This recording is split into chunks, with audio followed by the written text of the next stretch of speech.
Hello students, welcome to my YouTube channel Geography Guru. Today we are here with the second episode of class 12th Geography chapter number 2 World Population विश्व जनसंख्या। हमारा पहला जो session था उसमें हमने बात की थी जनसंख्या होती क्या है और जनसंख्या घनत्व की भी बात की थी और हमने ये भी समझा था कि जनसंख्या का सबसे महत्वपूर्ण फीचर है वो है अनइवन डिस्ट्रीब्यूशन, कि जनसंख्या वो सब जगह एक बराबर रूप से समान रूप से वितरित नहीं है। कैसे, वो हमने कुछ कंसेप्ट कुछ डायग्राम के हेल्प से समझा था। आज का जो हमारा सेशन है वो एग्जामिनेशन पॉइंट ऑफ व्यू से सबसे इंपॉर्टेंट सेशन होने वाला है, क्योंकि इस सेशन में हम एक ऐसा टॉपिक डिस्कस करने वाले हैं जो आपके लास्ट 10 ईयर्स के अगर हम क्वेश्चन पेपर की बात करें तो लगभग हर बार वो रहा है। 8 टाइम्स वो 5 मार्क्स के question long answer type questions में रहा है और 2 टाइम्स वो शॉर्ट आंसर टाइप क्वेश्चंस का पार्ट रहा है। तो वो टॉपिक है कि जनसंख्या वितरण को प्रभावित करने वाले कारक कौन कौन से होते हैं।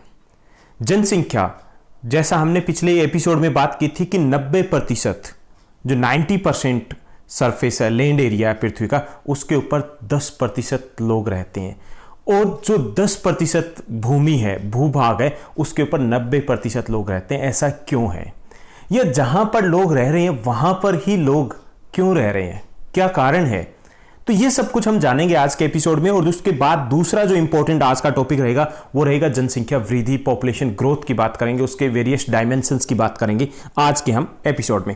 चलिए शुरुआत करते हैं आज के एपिसोड की। सबसे पहले हम जानने की कोशिश करेंगे population distribution. Why do people live where they do, जहां पे लोग रह रहे हैं वहां पे क्यों रह रहे हैं। तो चलिए सबसे पहले हम उन्हीं कारणों के बारे में पता लगाने की कोशिश करेंगे। तो जनसंख्या वितरण को प्रभावित करने वाले जो कारक है उसको हम 3 भागों में बांट सकते हैं। भौतिक कारक, उसके साथ साथ आर्थिक कारक है और सामाजिक और सांस्कृतिक कारक है। यानी कि ये फिजिकल फैक्टर्स हैं, इकोनॉमिक फैक्टर्स हैं, सोशल और कल्चरल फैक्टर्स हैं। 3 भागों में हमने बांट दिया। वैसे तो आप लॉन्ग आंसर टाइप क्वेश्चंस में जरूर नहीं कि इनको डिवाइड करो, वैसे ही लिख सकते हो, लेकिन कई बार ऐसा भी होता है, शॉर्ट आंसर टाइप क्वेश्चंस होता है और उसमें अलग से पूछ लिया जाता है कि जनसंख्या वितरण को प्रभावित करने वाले किन्हीं 3 भौतिक कारकों के बारे में बताइए, किन्हीं 3 आर्थिक कारकों के बारे में बताइए। तो आपको अलग से ये माइंड में रखना कि कौन से भौतिक कारक है, कौन से आर्थिक कारक है और कौन से सांस्कृतिक और सामाजिक कारक है। तो हम भौतिक कारकों के साथ शुरुआत करें कि जनसंख्या वितरण को प्रभावित करने वाले कारक कौन से हैं। तो सबसे पहले जो सबसे महत्वपूर्ण कारक है वो है पानी, जल की उपलब्धता। कौन सा कारक है ये? भौतिक कारक है, जल की उपलब्धता। लोग वहां रहना पसंद करते हैं जहां जल उपलब्ध हो। क्यों? क्योंकि जल हमारे डे टू डे लाइफ के लिए जरूरी है, खाने के लिए, पीने के लिए, भोजन के लिए। इसके साथ साथ कृषि के लिए आवश्यक है, ये उद्योगों के लिए बहुत आवश्यक है ये। तो इस कारण हमारा जो जीवन है और हमारी जो आर्थिक क्रिया है वो जल के ऊपर बहुत अधिक निर्भर करती है। यानी इसका उपयोग हम अपने पशुओं के लिए भी करते हैं, फसलों के लिए भी करते हैं, उद्योगों के लिए भी करते हैं, नेविगेशन के लिए भी करते हैं और ये हमारा घरेलू जो उपयोग है वो तो है ही। और ये अब से नहीं है कि हम जहां जल होता है वहां जनसंख्या अधिक रहती है। अगर हम प्राचीन समय की बात करें, आपने हिस्ट्री में पढ़ा होगा दजला फरात की घाटी, दजला फरात जो सभ्यता थी, हुआंग हो सभ्यता जो चाइना की थी, या सिंधु घाटी सभ्यता जो भारत की थी, कहाँ रही, कहाँ पे विकसित हुई? नदियों के किनारे। तो नदियां, यानी जहां जल उपलब्ध है, जल कहाँ उपलब्ध है? जहां नदी घाटियां हैं। तो जहां नदियां हैं वहां पर जनसंख्या हमेशा अधिक रहती है। ओके, तो पहला फैक्टर है जो जनसंख्या के वितरण को प्रभावित करता है वो है जल। और जहां जल उपलब्ध नहीं होता वहां जनसंख्या कम होती है। राजस्थान की आप बात कर लीजिए, आप सहारा डेजर्ट को देखिए, या फिर जो गोबी डेजर्ट है, गोबी मरुस्थल, उसकी बात कीजिए, तो वहां पे जनसंख्या कम क्यों है? क्योंकि पानी उपलब्ध नहीं है। तो पहला कारक कौन सा है? जल। उसके साथ जो दूसरा कारक है जो जनसंख्या के वितरण को प्रभावित करता है, दूसरा भौतिक कारक है उच्चावच। उच्चावच मतलब ऊंचाई नीचाई है, जिसको हम सतलाकृति भी बोल सकते हैं। अब लोग जो समतल मैदान हैं, जो कोमल ढाल हैं, कोमल ढाल का मतलब है जो मंद ढाल वाले इलाके हैं, वहां पर रहना अधिक पसंद करते हैं, क्योंकि मैदानी भाग है वो कृषि के लिए बहुत बेहतरीन होते हैं। वहां पर यातायात के साधनों का विकास अधिक होता है, वहां उद्योगों का विकास भी अधिक होता है, क्योंकि उद्योगों के लिए भी अनुकूल दशाएं होती है, क्योंकि जब कृषि हो रही है तो कच्चा माल वहां पर मिलेगा कृषि आधारित उद्योगों को, तो उद्योग डेवलप होंगे। यातायात भी अच्छा है, इसलिए भी उद्योगों के लिए बेहतरीन है। तो यहाँ क्योंकि कृषि हो रही है मैदानी भागों में, क्योंकि यातायात के साधन उपलब्ध है, उद्योग भी महत्वपूर्ण होते हैं, उद्योगों का भी विकास वहां पर अधिक होता है, इसलिए मैदानी भागों में भी जनसंख्या अधिक होती है। ओके, जैसे आप देखिए गंगा का मैदान, उत्तरी भारत का विशाल मैदान, पंजाब, हरियाणा, यूपी, बिहार, झारखंड, वेस्ट बंगाल, आसाम तक जनसंख्या घनत्व बहुत अधिक है। अब अधिक क्यों है? क्योंकि यहाँ पर मैदानी भाग है, मैदानी भाग में कृषि अच्छी हो रही है और कृषि हमारे जीवन का आधार है। दूसरी तरफ आप देखिए कि जो दूसरी स्थलाकृति है, जैसे पर्वतीय भाग है, पहाड़ी क्षेत्र है या फिर पठारी भाग, वहाँ अपेक्षाकृत जनसंख्या कम होती है। पर्वतीय भाग में तो और भी कम होती है, क्योंकि यहाँ पर ना तो परिवहन के साधनों का विकास होता ठीक से, ना यहाँ कृषि का विकास होता ठीक से, ना यहाँ पर उतने उद्योग धंधे हैं वो होते, यानी औद्योगिक विकास भी कम होता है और इन सब के कारण वहाँ कम आबादी रहती है। आप हिमालय प्रदेश में देखिए, जम्मू कश्मीर, हिमाचल प्रदेश, उत्तराखंड, सिक्किम, अरुणाचल प्रदेश, सभी में जनसंख्या घनत्व बहुत कम है। सबसे कम जनसंख्या घनत्व हमारे देश में कहाँ है? अरुणाचल प्रदेश में केवल 17 पर्सन्स पर स्क्वायर किलोमीटर, 17 व्यक्ति प्रति वर्ग किलोमीटर रहते हैं। क्यों? क्योंकि वहाँ पर ऊंचा नीचा भाग है, क्योंकि वहाँ पर पहाड़ी भाग है, जिसके कारण कृषि का विकास नहीं हुआ है, जिसके कारण वहाँ पर यातायात के साधनों का या औद्योगिक विकास नहीं हुआ है। उसके बाद तीसरा जो फैक्टर है जो जनसंख्या के वितरण को प्रभावित करता है वो है जलवायु। जहाँ पर बहुत अधिक भारी बारिश होती है, जहाँ पर बहुत कम या फिर बहुत ज़्यादा तापमान रहता है, तो ऐसे प्रदेश कठोर जलवायु वाले प्रदेश कहलाते हैं। यहाँ पे जनसंख्या कम होती है। जैसे ध्रुवीय प्रदेशों की बात करें या फिर हम रशिया के नॉर्दर्न पार्ट के उत्तरी भाग की बात करें, साइबेरिया के इलाके की, या यूरोप के उत्तरी भाग की बात करें, जो कनाडा है उसके उत्तरी भाग की बात करें, या भूमध्य रेखा के आसपास का इलाका है जहाँ ज़्यादा बारिश होती है वहाँ की बात करें और टेम्परेचर ज़्यादा है, या हम सहारा डेजर्ट की बात करें, तो यहाँ जनसंख्या कम है। उसका एक कारण ये भी है कि वहाँ की जलवायु अनुकूल नहीं है। लोग वहाँ रहना पसंद करते हैं जहाँ की जलवायु ना तो ज़्यादा गर्म हो ना ही ज़्यादा ठंडी हो, ताकि वो रहने के लिए अच्छी हो। दूसरा ये कि जहाँ बहुत गर्म या बहुत ठंडी या फिर बहुत बारिश होती है, वहाँ पर स्वास्थ्य के लिए भी वो ज़्यादा अनुकूल नहीं होती है, कई प्रकार की बीमारियां फैलने का खतरा अधिक रहता है। तो इसलिए ये भी एक कारक है जो जनसंख्या के वितरण को प्रभावित करता है। जैसे भूमध्य सागरीय क्षेत्र है या उत्तरी यूरोप है, जैसे हमने एग्जाम्पल लिया उत्तरी यूरोप है या उत्तरी कनाडा है या फिर उत्तरी रशिया है, तो वहाँ पे जनसंख्या कम होने का एक कारण ये है कि वहाँ की जलवायु अनुकूल नहीं है। उसके बाद चौथा जो फैक्टर है भौतिक कारकों में से, वो है मिट्टी। मिट्टी कृषि का आधार है। कृषि हमारे भोजन का आधार है, हमारी आर्थिक क्रियाओं का आधार है, हमारे रोजगार का आधार है और उसका आधार है मिट्टी। तो जहाँ मिट्टी उपजाऊ होती है, उपजाऊ दोमट मिट्टी है, किसी प्रकार की उपजाऊ मिट्टी है, चाहे वो काली मिट्टी या जलोढ़ मिट्टी है, वहाँ पर आबादी घनी बसी हुई है। उत्तरी भारत का विशाल मैदान या तटीय मैदान की बात करें, तटीय मैदानों में भी जनसंख्या घनत्व अधिक है अपेक्षाकृत जो अंदर के इलाके हैं उनकी तुलना में। क्यों? क्योंकि वहाँ पर उपजाऊ जलोढ़ मिट्टी से ये मैदान बने हुए हैं, या डेल्टाई प्रदेश है वो बहुत उपजाऊ होते हैं। तो जहाँ उपजाऊ मैदान होते हैं वहाँ पर भी जनसंख्या अधिक होती है, क्योंकि वहाँ कृषि विकसित दशा में होती है, विकसित अवस्था में होती है। तो ये भी एक महत्वपूर्ण कारक है। इसके साथ मैंने 4 यहाँ पे दिए हैं, 5वां और भी अगर ऐड करना चाहो, हमने वैसे तो जलवायु कर दिया है, लेकिन जलवायु के अलावा भी अलग से भी आप मेंशन कर सकते हो, वो है वर्षा, बारिश। वर्षा भी एक महत्वपूर्ण कारक है जो किसको प्रभावित करता है? जनसंख्या के वितरण को। जहां पर बारिश अधिक होती है, अपेक्षाकृत बहुत अधिक की बात नहीं कर रहा, अधिक होती है, वहां पर जो आर्थिक क्रियाएं हैं जैसे कृषि, वो अधिक अच्छी अवस्था में होती है। और जैसे जैसे बारिश कम होती जाती है वहाँ पे जनसंख्या कम मिलेगी। जैसे वेस्ट बंगाल है, वहाँ हमारे देश में बारिश अधिक होती है। वेस्ट बंगाल से बिहार, बिहार से यूपी, यूपी से दिल्ली, दिल्ली से पंजाब, हरियाणा, राजस्थान, ऐसे कम होती जाती है। जैसे जैसे बारिश कम होती जाती है वैसे वैसे जनसंख्या घनत्व भी कम होता जाता है, वैसे वैसे जनसंख्या घनत्व है वो भी कम होता जाता है। तो बारिश है, वर्षा है, वो भी जनसंख्या वितरण को प्रभावित करने वाला एक महत्वपूर्ण कारक है। इसको आप जलवायु के साथ एक्सप्लेन कर सकते हो, अलग से भी इसको, इस फैक्टर को आप ले सकते हो। तो ये थे भौतिक कारक। कौन कौन से थे एक बार दोबारा से हम देखने का प्रयास करते हैं। पहला हमने किया है पानी की उपलब्धता, जल की उपलब्धता है। दूसरा है स्थलाकृति यानी ऊंचावच है। तीसरा है जलवायु, और जो फोर्थ है वो है मिट्टी, जो किसी भी स्थान की जनसंख्या वितरण को प्रभावित करते हैं। अब हम आर्थिक कारकों की बात करते हैं, इकोनॉमिक फैक्टर, यानी कि जो हमारी अर्थव्यवस्था के लिए, हमारी आर्थिक इनकम के लिए या इकोनॉमिक एक्टिविटी के लिए महत्वपूर्ण है। तो उनमें है, सबसे पहले आता है खनिज। खनिज जहाँ होंगे वहाँ उद्योग विकसित होंगे, उद्योग होंगे वहाँ पर रोजगार उपलब्ध होगा, रोजगार होगा तो लोग आएंगे वहाँ पर, कैसे, कुशल भी अर्धकुशल, यानी कि स्किल्ड भी, सेमी स्किल्ड भी या अनस्किल्ड भी, ऐसे लोगों की वहाँ मांग अधिक होती है। क्योंकि कहाँ काम करना है, कारखानों में काम करना है, कहाँ काम करना है, खानों में काम करना है, दोनों तरीके से।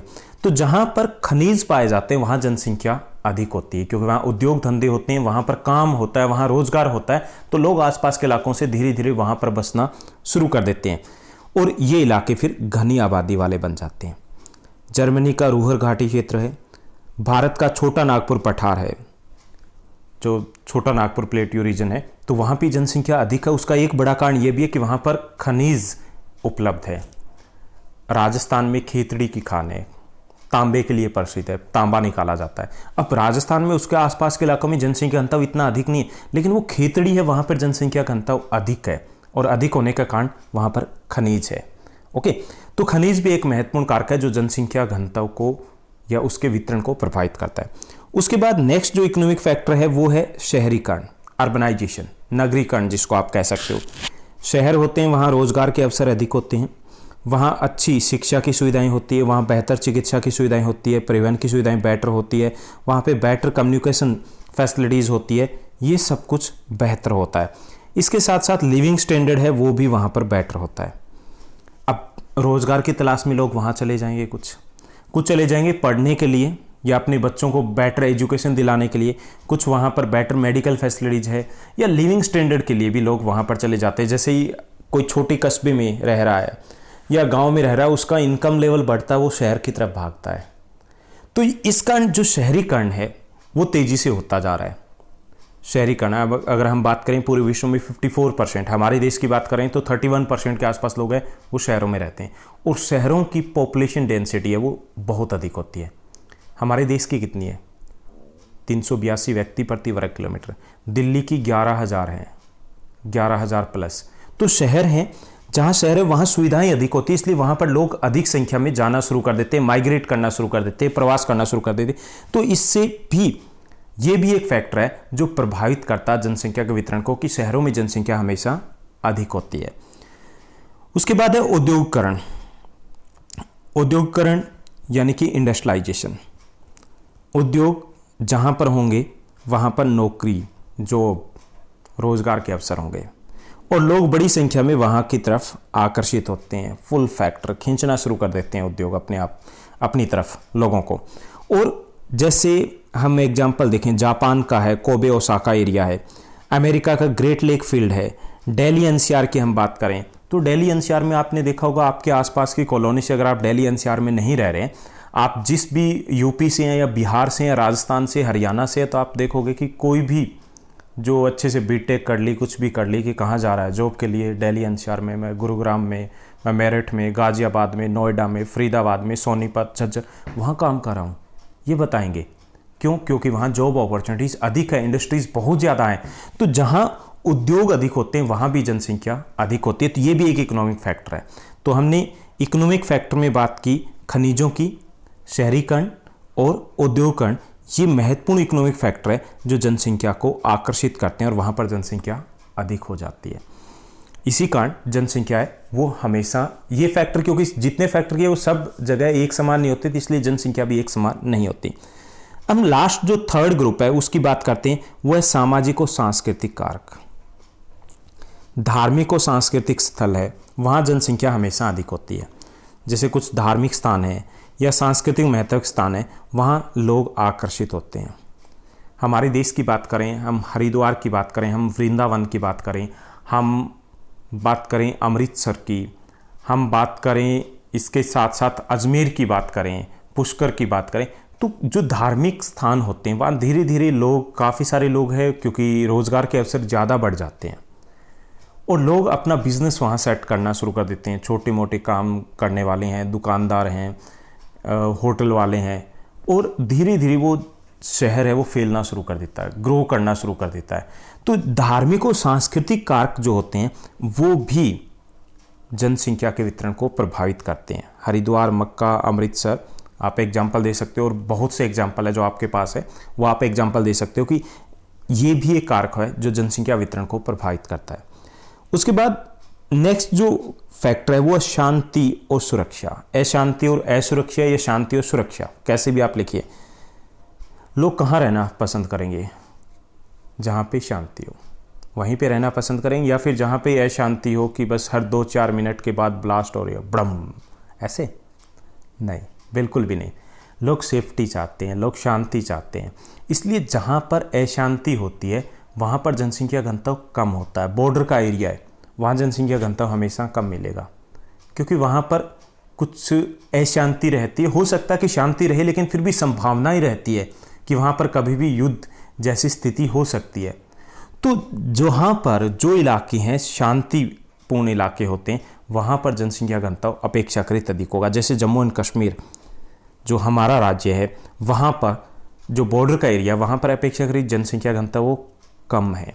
ऐसे ही सीरिया, इराक, वहाँ पर भी जनसंख्या घनत्व कम हो रहा है। मतलब जनसंख्या बढ़ रही है लेकिन घनत्व कम कैसे हो रहा है?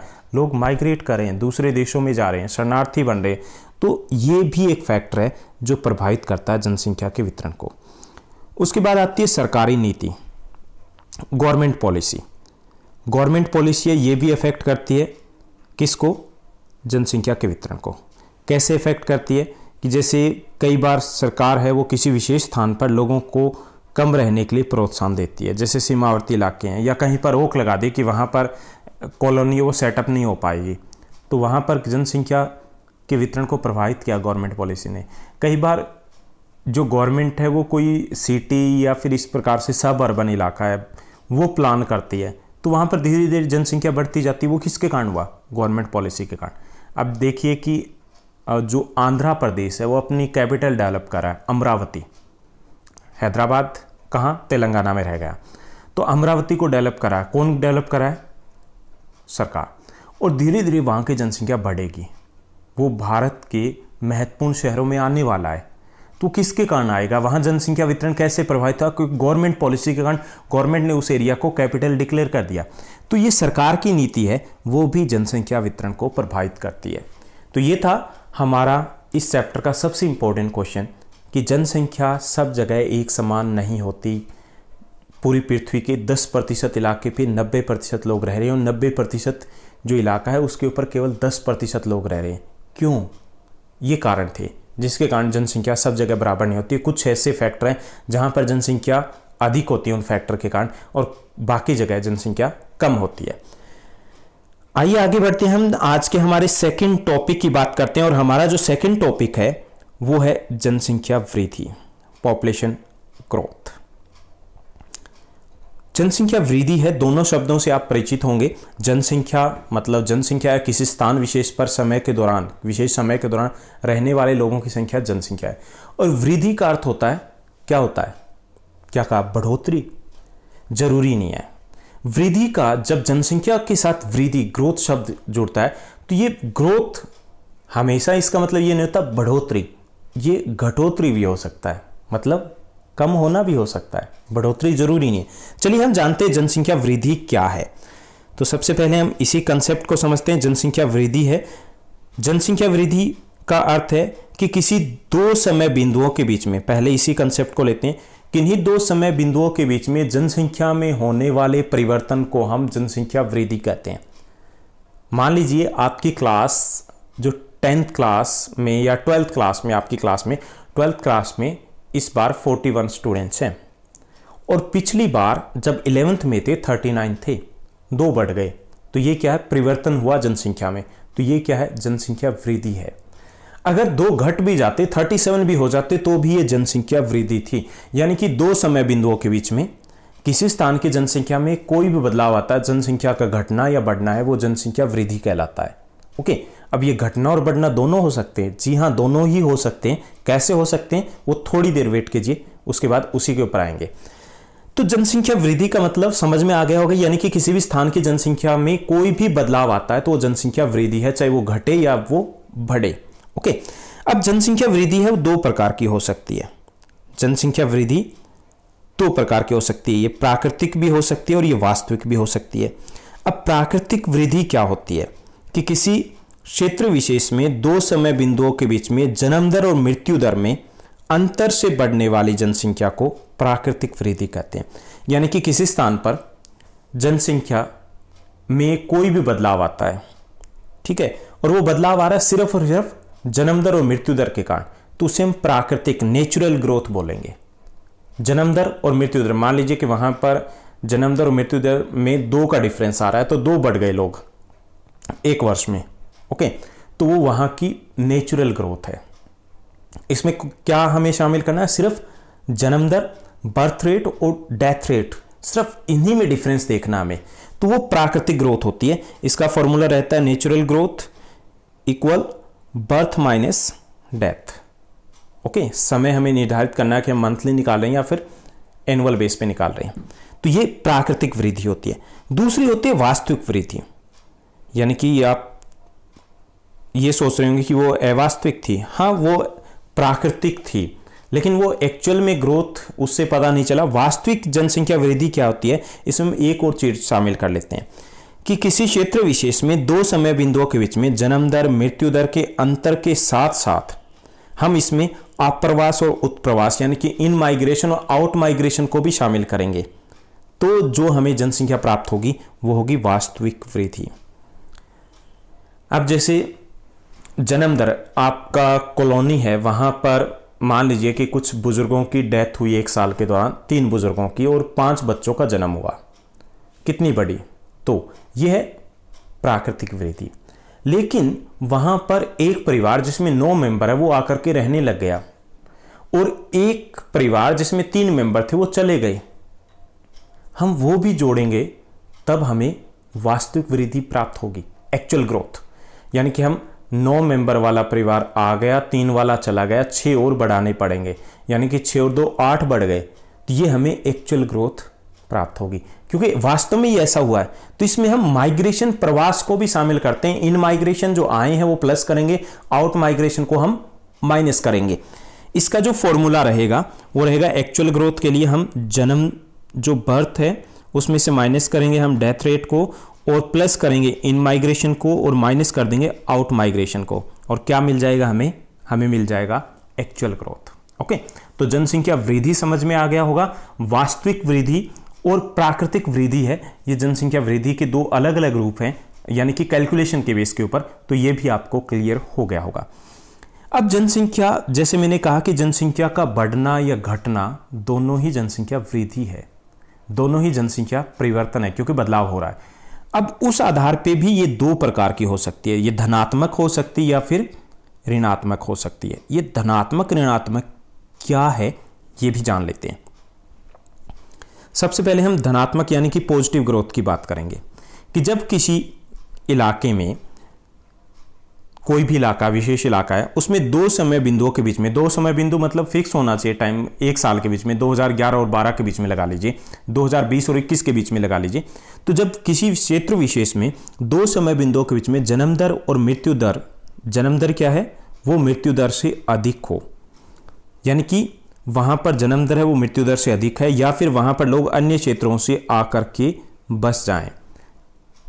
ये काफी लेंथी हो गया सिंपल लैंग्वेज में, कि जब किसी स्थान विशेष पर 2 समय बिंदुओं के बीच में वहां की जनसंख्या बढ़ जाती है, बढ़ी है, तो उसे हम सकारात्मक या पॉजिटिव या धनात्मक वृद्धि कहेंगे। बढ़ना क्या है, धनात्मक है, सकारात्मक है, पॉजिटिव ग्रोथ कहेंगे। और ऋणात्मक क्या है कि जब 2 समय बिंदुओं के बीच में किसी स्थान की जनसंख्या है वो कम हो जाए, माइनस हो गई, घट गई, तो उसे हम कहेंगे ऋणात्मक वृद्धि या नेगेटिव ग्रोथ या नकारात्मक वृद्धि कहेंगे। यानी कि धनात्मक वृद्धि और ऋणात्मक वृद्धि है, ये घटने या बढ़ने के ऊपर है। अगर जनसंख्या बढ़ती है किसी स्थान की तो वो क्या है, धनात्मक वृद्धि है, पॉजिटिव ग्रोथ है। अगर वो घट रही है तो वो ऋणात्मक वृद्धि है। क्लियर? उम्मीद करता हूं आपको सब कुछ समझ में आ गया होगा। दोनों इंपॉर्टेंट टॉपिक आज के हमने किए, जनसंख्या वृद्धि है वो क्या होती है, और प्राकृतिक वृद्धि क्या होती है, वास्तविक वृद्धि क्या होती है, धनात्मक वृद्धि क्या होती है और ऋणात्मक वृद्धि क्या होती है। तो ये था हमारा आज का एपिसोड। उम्मीद करता हूँ आप अच्छे से एंजॉय कर रहे होंगे, बहुत अच्छे से पढ़ रहे होंगे। ऐसे ही पढ़ते रहिए, हमारे साथ बने रहिए। अगर आपको हमारा कंटेंट अच्छा लग रहा है तो चैनल को लाइक, शेयर और सब्सक्राइब जरूर कीजिएगा। Thank you, bye bye, take care.